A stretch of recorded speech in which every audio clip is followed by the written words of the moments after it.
네, 배선 시공하기 이제 13번째 마지막 시간입니다. 그동안 수업 듣느라 고생하셨고요. 마지막 시간 무엇을 배울지 한번 보겠습니다. 네, 오늘 학습은 전선의 식별 표시에 대해서 공부하도록 하겠습니다. 학습 모듈 배관 배선 공사 112에서 115페이지까지 참고하셔서 보시면 되겠습니다. 네, 전선의 식별 표시 들어가겠습니다. 시작하겠습니다. 먼저 전선 식별을 왜 표시하는 걸까요?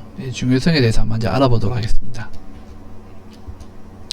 전기 설비에서 접지선의 접속을 잘못하거나 유지 보수 시 착오로 인한 사고를 방지하기 위해서 전선의 식별 표시는 매우 중요합니다.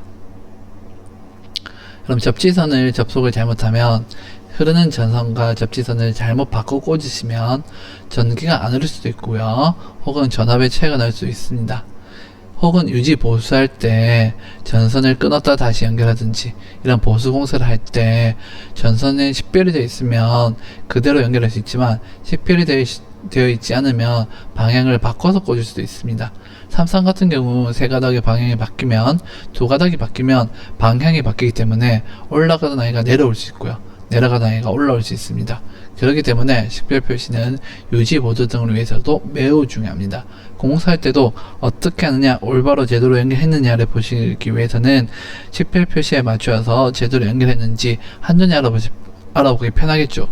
그래서 전선의 식별 표시는 매우 중요합니다. 꼭 기억하시기 바랍니다. 기존사 실기시험도 열어보시면 제일 주회로선의 4가지 주회로에 보시면 기존사 실기시험에 주회를 보시면 선 색깔이 4가지가 있습니다. 이 4가지가 고스란히 중간에 색깔의 변동 없이 내려오느냐, 색깔의 변동이 있으면 탈락이죠. 그래서 여러분 이 지정된 전선의 식별 표시는 매우 중요하다는 거 기억하시면 좋겠습니다. 식별 표시의 원칙이 있습니다. 이런 경우에 따라서 원칙, 가장 중요한 원칙은요, 변압기 단자로부터 부하에 이르기까지 모든 배선은 동일한 색깔로 배선해야 됩니다. 시작을 갈색으로 했으면 마지막에 갈색으로 내려와야 됩니다. 시작을 흑색으로 했으면 마지막에 흑색으로 내려오셔야 됩니다.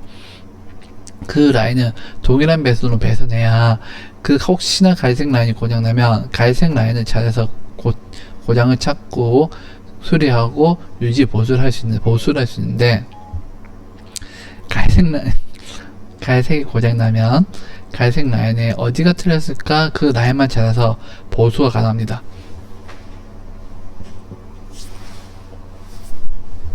하지만 만약 다른 색깔로 여러가지 색깔이 중간중간 섞여 있으면 이것이 어디서 내려온 색인지 모르기 때문에 찾기가 매우 어렵습니다.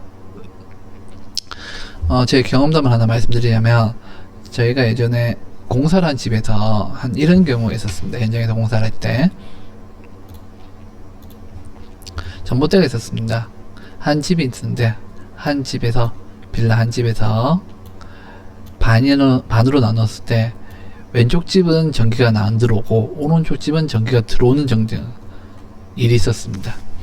그럼 왼쪽 집만 전기가 안 들어오니까 왼쪽 집이 어떻게 왜 전기가 안 들어오지? 보니까 왼쪽 집이 전봇대에서 내려오는 라인 중에서 왼쪽 집으로 들어가는 라인만 전봇대 전선이 빠져 있었습니다. 그래서 다시 작업한 적이 있었습니다. 여러분 이것만 보시더라도 한 군데가 고장났을 때 왼쪽 빨간색이 고장있구나, 혹은 빨간색이 있으면 빨간색 고장이구나, 이때는 저희가 예전이었기 때문에 내선 규정에서 빨간색 라인만 찾아서 올라가 보니까 여기가 고장났는데 빠져 있었구나, 이 부분만 다시 연결하면은 더 되는. 그래서 고장을 찾기도 편하고요, 고장을 관리하고 보기도 편합니다. 그래서 여러분들이 똑같은 색깔로 배선한다 기억하시고요. 이 부분은 사실 그 분전압을 여시더라도 분전압에서 콘센트 나간 색깔이 파란색이 나가면 그 파란색은 마지막에 파란색이 나와야 되는 겁니다. 그래야 고장났을 때 이게 파란색 라인의 전열이구나, 파란색 라인이 다시 손발되는구나 라는 것을 누구나 왔을 때 확인 가능하기 때문에 그렇게 배선하는 것이 맞습니다. 전기라는 것 자체가 여러 번만 수리하고 여러 번 한 것이 아니라 다른 일들도 할 수 있다, 다른 사람들도 수리할 수 있다, 그렇게 배려하시고 서로 그런 약속들을 지키시면 여러분 공사를 잘하는 사람이 될 것입니다.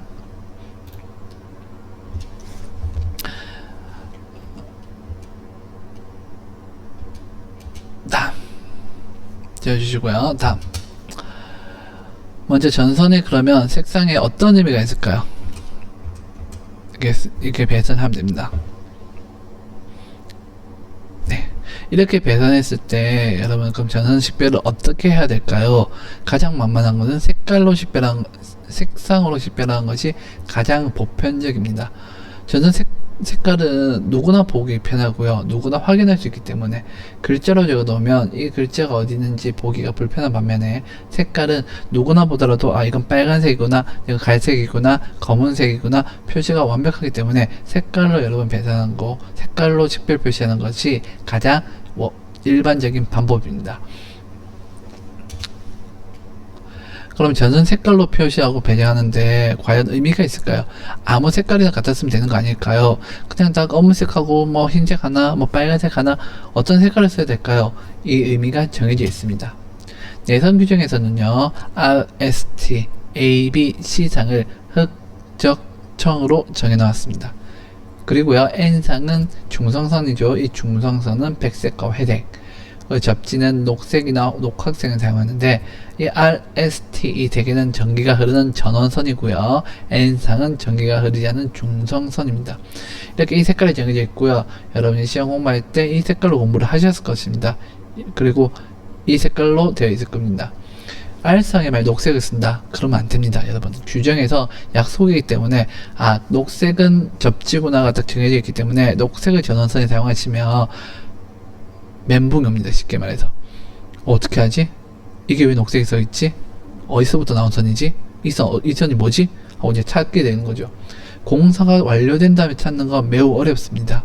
특히 집에서 전기공사를 찾는 것은 더더욱 어렵습니다. 왜냐하면 집 같은 경우는 모든 전선이 매입이기 때문에 이 전선이 어떻게 하는지 한눈에 보이지 않습니다. 분자함에서 출발한 선이 마지막까지 와야 이것이 이 분자함의 이 라인이구나, 이렇게 연결되는구나 확인되는데 중간에 선 색깔이 여러분이 없네 하고 마음대로 임의로 바꿔버리시면 절대 찾지 못합니다. 그러면 천장을 다 열어봐야 되는, 바닥을 다 뜯어야 되는 그런 경우가 생깁니다. 그렇기 때문에 여러분들이 이 색깔에 대한 규정을 꼭 기억하시고 색깔대로 해야 된다. 꼭 이 약속은 왜 정해놨겠습니까? 지켜야 되니까 정해진 거죠. 꼭 지키시길 바랍니다. 이 내선 규정이 지금 현재는요 KEC 규정에서 이렇게 바뀌었습니다. 보시면 LRST에서 L1, L2, L3로 이런 바뀌었습니다. 흑색 대신에 갈색 점이, 그 다음 라인 적색 대신에 흑색, 그 다음 청색 대신에 회색. 여러분 그래서 KC 규정에서 갈색, 갈색, 흑색, 회색으로, 갈색, 검정색, 회색으로 바뀌었기 때문에 여러분들이 잘 보셔야 됩니다. 다른 건 다 괜찮은데 이 흑색, 검은색 같은 경우 처음 내선 규정에서는 R상에 제가 가장 첫 번째 쓰다가 이제는 두 번째로 넘어왔는데 이것을 잘못 바꾸시면 이것이 중간에 꼬이는 경우가 생깁니다. 그렇기 때문에 여러분들이 흑색에 대한 것 위치 잘 기억하시고요. 갈색, 갈색, 흑색, 회색, 네 번째 뭐죠? N상이 청색입니다. 원래 청색은 전원선이었거든요. 전원선과 이 청색은 다른 청색입니다. 그래서 여기 청색이니까 얘를 이렇게 N상으로 갖다 꽂으시면 큰일 나십니다, 여러분들. 그래서 여기 이번에 청색은 N상이라는 거 보시고 여러분들이 접지, PM, 보호도체는 똑같지만 앞에 있는 L1, L2, L3, N상의 색깔이 전혀 다 바뀌었습니다. 꼭 기억하시기 바랍니다. 제가 앞에서 한번 강조드렸을 텐데요. 이 색깔대로 하셔야 됩니다. 이전에 짓는 집들은 내선 규정에 맞춘 집들이기 때문에 흑색, 적색, 청색으로 되어 있을 거고요. 올해부터 시공된 집들은 KC 규정에 의한 갈색, 흑색, 회색, 청색이 되어 있을 것입니다. 여러분 두 개 다 알고 계셔야 됩니다. 왜냐면 여러분이 공사를 하고 나서 혹은 다른 집에 유지보수를 갈 때 그 집은 오래 지어진 집이 아닌 옛날 집들도 있을 것입니다. 가셨는데 여기 청색이 있네요, 이거 전원선인데 이거 N상이구나 하고 건드릴 순간 뻥 하시겠죠. 그렇기 때문에 여러분들이 두 개 다 기억하고 계시고요. 10년, 20년, 30년 지나면 이제 내선 규정 자체는 없어지겠죠. 하지만 현재는 두 개 다 있으니까 두 개 다 알고 계셔서 보시고 정확하게 구분하셔서 여러분 작업하시면 되겠습니다. 색깔의 의미가 있지만 이 색깔보다 더 중요한 거는 시작한 이 색깔이 마지막까지 가야 된다는 것 꼭 기억하셔서 여러분들이 색깔에 대한 의미를 잘 기억하시면 좋겠습니다. 이 전선을 식별 표시하는 방법들이 여러 가지가 있습니다. 그런데 이게 전선의 종류에 따라서 이게 다른데요. 하나하나 한번 보도록 하겠습니다. 가장 먼저 절연전선은요, 피복 절연물 자체로 색별을 표시합니다. 여러분 절연전선을 보신 분은 알겠지만 절연전선에는 색깔이 표시되어 있습니다. 검은색 선인지 빨간색 선인지 파란색 선인지 녹색 선인지 갈색인지 회색인지 색깔이 누가 봐도 다 갑니다. 그래서 그 색깔 그대로 구분을 합니다. 그러니까 검은색 선은 검은색으로 치는 거죠. 빨간색 선은 빨간색으로 하는 겁니다. 빨간색 선이 검은색이 될 수는 없습니다. 그렇기 때문에 절연전선은 절연물 자체를 보는구나 생각하시면 좋겠습니다. 여기서 이제 중요한 말, 여러분 전선의 식별 표시를 해야 되는데 색깔을 구분하셔야만이 작업을 할 수 있습니다. 이 약속은 공용이기 때문에 색깔을 꼭 구분하셔야 되는 거고요. 여러분이 그 색깔을 구분하지 못하시면은 전기에서 배선 공사를 하기가 매우나 많이 힘듭니다. 여러분 꼭 기억하시고요. 저는 색깔을 구분해야 된다. 꼭 기억하시면 좋겠습니다. 절연전선도 14제곱미리 이상, 즉 굵은 아이겠죠.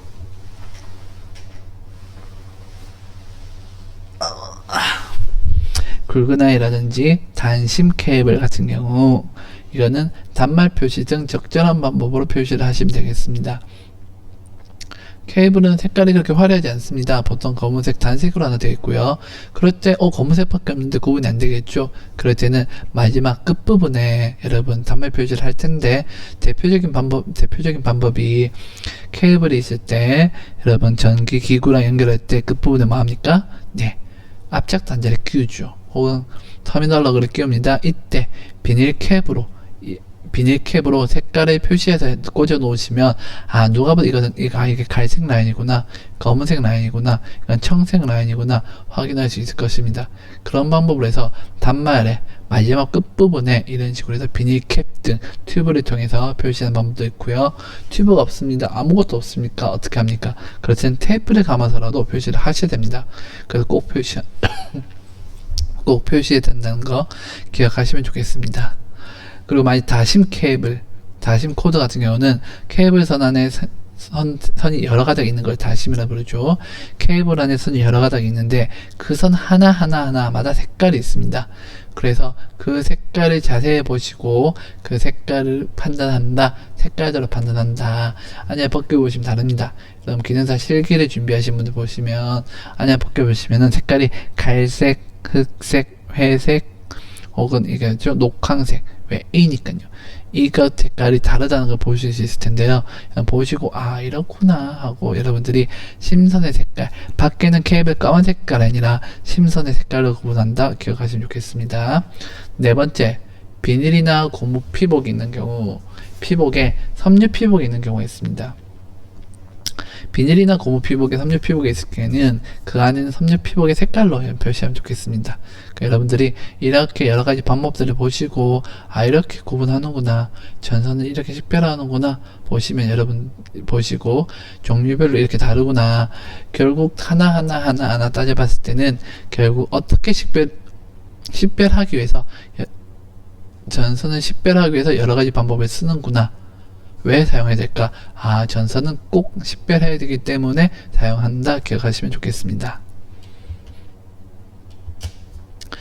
만약 풀박스, 접속함, 소화전함, 단자함 등 내부에서 전선의 가닥수가 5개 이상인 경우에는 함 내부에도 전선의 식별 표시를 따로 하셔야 됩니다. 색깔별로 구분하시든지 아니면 함 자체에다가 그 전선에다가 표철들을 부착하셔서 이 전선은 이것입니다 라고 표시를 하시는 게 좋습니다. 5개가 아닌 1개, 1개는 사실 말이 안 되고요. 2개 이상인 경우에 표시하셔도 상관없습니다. 전선에 식별 표시하는 것은 많이 하신다고 해서 문제되는 것이 없기 때문에 많이 할 수 있으면 많이 하는 것이 좋습니다. 그래서 여러분, 하지만 5개 넘어갈 경우에는 꼭 해야 된다는 거 생각하시면 되겠습니다. 분전망 같이 만일 누전 차단기에 회로 번호를 부착하는 경우에는 하지 않아도 됩니다. 누전 차단기 이미 벌써 이 차단기 이 누전 차단기 라인은 끝에 조명이 달려 있어요. 이 누전 차단기 라인 끝에는 전열이 달려 있어라고 표시되어 있기 때문에 이럴 경우에는 전선에다 10회 표시하지 않더라도 누전 차단기가 이미 그걸 대표하고 있기 때문에 표시하지 않아도 무방합니다. 한 가지 팁을 드리자면, 여러분들 전열이 이제 여러 개가 있죠. 뭐 2개, 3개 있다 칩시다. 그러면 누전 차단기를 저는 이렇게 하는데요. 저희는 하는 사람들마다 방법이 조금씩 다른데, 누전 차단기가 있을 때, 여러분 차단기가 있으면요, 분전환에서 누전 차단기 2개가 둘 다 전열을 봅시다. 전열 1, 전열 2가 있습니다. 그럼 저 같은 경우는 전열 1과 2에 라인 나가는 선 색깔이 다르게 나갑니다. 그래서 얘는 빨간색 혹은 파란색 나가면 어떤 현상이 발생하냐면, 콘센트가 고장났어요. 콘센트 뚜껑 딱 열었을 때, 이게 빨간색이구나 보이시면, 이게 만약 빨간색이고요, 이게 파란색이 치면은, 빨간색이고 파란색이 치면은 여러분 편합니다. 콘센트 딱 고장났습니다. 열어봅니다. 빨간색이 있어요. 몇 번 라인이 고장이다? 1번 라인이 고장이구나. 1번 차단기 내리시고 작업하시면 됩니다. 만일 이 콘센트 하나 고장났어요. 교체하고 싶습니다. 열었습니다. 청색이 보이네요. 그럼 몇 번입니까? 2번 라인이구나. 2번 라인 누전 차단기 내리시고 콘센트를 교체하시면 됩니다. 이런 경우도 여러분 10회 표시의 방법입니다. 활용한 방법입니다. 그렇기 때문에 여러분 조명 같은 경우는 천정을 올라가기 때문에 누가 봐도 이건 조명이고 알고 있지만, 전열 같은 경우는 바닥으로 내려갑니다. 이것이 하나, 둘, 셋, 넷, 5개 늘어날수록 하나, 둘, 셋, 넷, 5개씩 늘어날수록 똑같은 색깔일 때는 어디서 한 헷갈립니다. 그럴 땐 따로 이제 그 회로도를 붙이는 경우도 있겠지만, 이렇게 표시해 놓으시면 그 회로도가 없어진다 할지언정 누가 보더라도 이 콘센트는 빨간색이니까 여기서 받겠네, 바로 와서 교체할 때 훨씬 더 작업하기 편하겠죠. 분명히 차단기가 떨어져 있으면 훨씬 편하겠죠. 혹은 차단기가 먼저 고장났습니다. 그럼 어떻게 합니까? 빨간색 라인이 고장났구나. 그럼 콘센트 열어봅니다. 이거 빨간색 아닌데 파란색인데? 그럼 이거 말고 다른 라인이구나 하고 콘센트를 찾는 것도, 라인 찾는 것도 훨씬 더 편합니다. 그렇기 때문에 여러분들이 이렇게 작업하시면 조금 더 나을 겁니다. 이런 식으로 식별을 표시하면 유지 보수가 쉽다는 것, 편하다는 것 기억하시면 좋겠습니다. 공동구, 피트 등에 설치된 각종 배선은 20m 이내 간격으로 전선 식별 표기를 해야 됩니다. 케이블에서 나왔었죠? 똑같습니다. 공동구라는 이런 곳에 있는 배선들은요, 20m 간격으로 하면 좋겠습니다. 왜 20m라고 하냐면, 여러분 20m 이내입니다. 안쪽 20m보다 넘어가면 안 된다. 안쪽이고요. 20m 정도가 일반적으로 사람이 볼 때 적당히 보이는 거리이기 때문에 구별할 수 있기 때문에 20m 이내로 하시면 좋습니다. 그렇게 전선 식별 표기를 해야 됩니다. 이거는 배관, 케이블, 배선 다 똑같습니다. 공동구는 이렇게 합니다. 길이가 20m 안 되는데요. 그럼 굳이 안 하셔도 상관없긴 합니다. 하지만 그렇다 할지언정 중간에 하나 해놓으시면 여러분 찾기가 더 편하시겠죠. 전선의 식별 표시는 많이 하면 많이 할수록 좋다라는 거 기억하시면 좋겠습니다. 작업하기는 너무 불편하긴 한데, 하는 만큼 누가 봐도 고장이나 수지, 즉 유지보수가 너무 편하기 때문에, 고장이나 수리, 즉 유지보수가 너무 편하기 때문에 식별 표시를 많이 하는 것은 괜찮습니다. 그래서 꼭 기억하셔서 작업하시면 되겠습니다. 여러분만 알아보는 것이 아니라 어느 누가 오더라도 알아볼 수 있게 표시해야 됩니다. 그러다가 갑니다. 더 줄 10분 남았으니까 1분 6분 더 갑니다.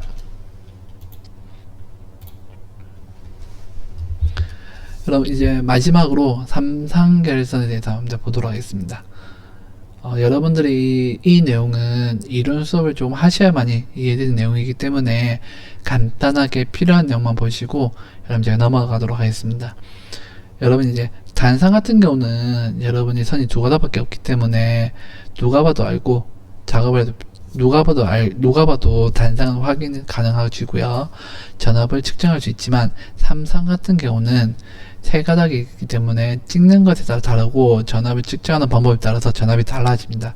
이 세 가지를 한번 보도록 하겠습니다. 그럼 생긴 모양대로, 이렇게 생긴 모양대로 이름이 불려집니다. 세모죠, 데모. 이거는 델타로 부르고요. V죠. V 결선. 이거 영어 문자 뭐 닮았죠? 네, Y입니다. Y 결선이라고 부릅니다. 여러분이 알고 있는 거의 집, 여러분 집에 있는 결선은 우리 집은 다 220V가 들어오는데요. 하지만 이 마지막 Y 결선을 가장 많이 보시고요. 저희는 Y 결선 기준으로 보통 작업이 진행되고 전기가 분배가 됩니다. 델타 결선과 V 결선 쓰는 방법들은 당연히 여러분 이제 이론 시간 따로 또 배우실 거고요. 현재 그것만 보고 가겠습니다. Y 결선을 많이 쓴다 정도만 생각하시면 되겠습니다. 이때 전압을 한번 볼까요? Y 결선 전압 보면 220과 380이 기본입니다. 언제 220 나오죠? 언제 380 있습니까? 전선 ABC ABC 보이죠? ABC 이 ABC 즉 전원이들은 전원상은 ABC가 나와 있고요. 현재 L1L2S로 바뀌었죠. 그 다음 N 중성선을 기준으로 봤을 때 220은 전원선과 중성 A랑 N 전원선과 중성이 합하면 220V가 나옵니다. 여러분 집은 그래서 이렇게 전기가 들어옵니다. 전원 하나, 중성 하나 이렇게 이야기를 합니다. 이걸 뭐라 부르냐? 전원이 있는 걸 우리는 상이라고 부른다. 그래서 여러분들이 여러분 집은 전원이 하나 들어가는 데 있죠? 하나. 이걸 한자로 단이라거든요. 그래서 단상이라 부르고요. 선이 몇 가닥 들어갑니까? 두 가닥. 그래서 단상 이선식이라 부릅니다. 여러분 집에 들어간 전기는 단상 이선식이고 전압은 220V가 되겠습니다. 그럼 이거 3상은 뭘까요? 전기가 들어오는 게 몇 가닥? 세 가닥이다. 그래서 3상이라 부르는 겁니다. 전기가 들어온 전원이 하나, 둘, 셋. 하나, 둘, 셋. 하나, 둘, 셋. 3상이라 부르고요. 여기서 중성선까지 있을 경우 포함하면 하나, 둘, 셋, 4개가 있죠. 선은 몇 가닥입니까? 4가닥입니다. 근데 전원이 몇 가닥이 전원이 몇 개죠? 하나, 둘, 셋. 그래서 3상 4선식 결선이다 라고 합니다. Y 결선은 3상 4선식 결선입니다. 앞에 델타랑 V 결선은 나중에 이론 시간 더 자세히 배우시고요. Y 결선 위주로 우리는 3상 4선식 Y 결선에서 두 가닥을 뺀 단상 2선식을 우리 집에 사용하고 있다 라고 생각하면 되겠습니다. 그리고 하나 여러분 이제 팁을 하나 알려드리면 뒤에 내가 설명할 날이 있겠지만 여러분 전기를 측정할 때 우리 집에 전기가 들어옵니까를 측정할 때는 전류를 측정하는 것이 아니라 전압으로 측정합니다. 전압으로 측정해서 여러분 알겠죠? 잠시만요. 여보세요? 네.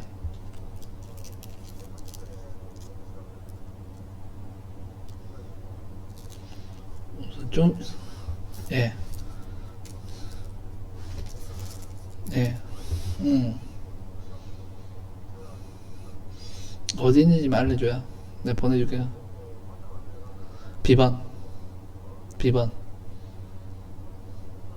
아니요? 나중에 가서 전화할게요. 네. 그렇게 해서 단상 2선식, 3상 4선식 기억하시면 되겠습니다.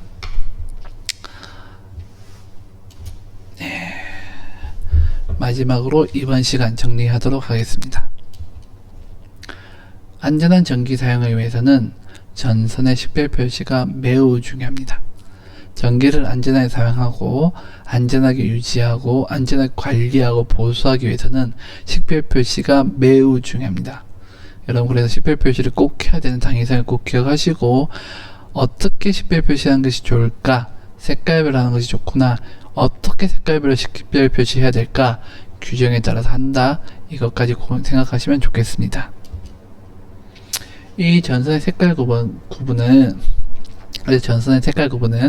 KEC 그래서 전선의 색깔 구분은 규정 KEC 규정이란 것 내성 규정 아닙니다. 혹은 뭐 전기 설비 판단 기술 기준 판단 기준이 아니라 KEC 규정이라는 거 기억하시고요. 이 규정에 따라서 전선 표시를 해야 됩니다. 올해부터 꼭 이거대로 하셔야 되니까 기억하시면 좋겠습니다. 여러분 배선시공학이 13번째 마지막 시간이 끝났습니다. 오늘의 학습 목표는 오늘 학습은요 끝났습니다. 네, 오늘 학습은요 전선의 10별 표시까지 배웠습니다. 예. 학습 모듈 배관 배선공사 112에서 115페이지까지 보았습니다. 여러분들 이제 수업이 끝났습니다. 배선시공학이가 끝났고요. 여러분 다음 시간이 뭐죠? 전선 접속하기겠습니다. 전선 접속하기도 그러니까 이렇게 해서 여러분 이제 배선공사 중에서 첫 번째 능력 단위 요소 배선시공학이 수업이 끝났고요. 다음 능력 단위 요소 전선 접속하기도 여러분 더 공부하시고 수업 들으시면 되겠습니다. 수업을 듣는 것도 중요하겠지만 여러분들은 실습을 위해서 오셨으니까 이 수업을 그냥 생각하시고 머릿속에 넣은 상태에서 실습을 많이 연습하시고 제가 말한 대로 여기서 전선 접속하는 방법들, 전선 사용하는 방법들, 배선하는 방법들을 꼭 익히셔서 여러분들이 현장에서 사용할 수 있는 실제 업무에서 사용할 수 있는 그런 능력을 키우시면 좋겠습니다. 예, 그동안 너무 고생하셨고요. 지금까지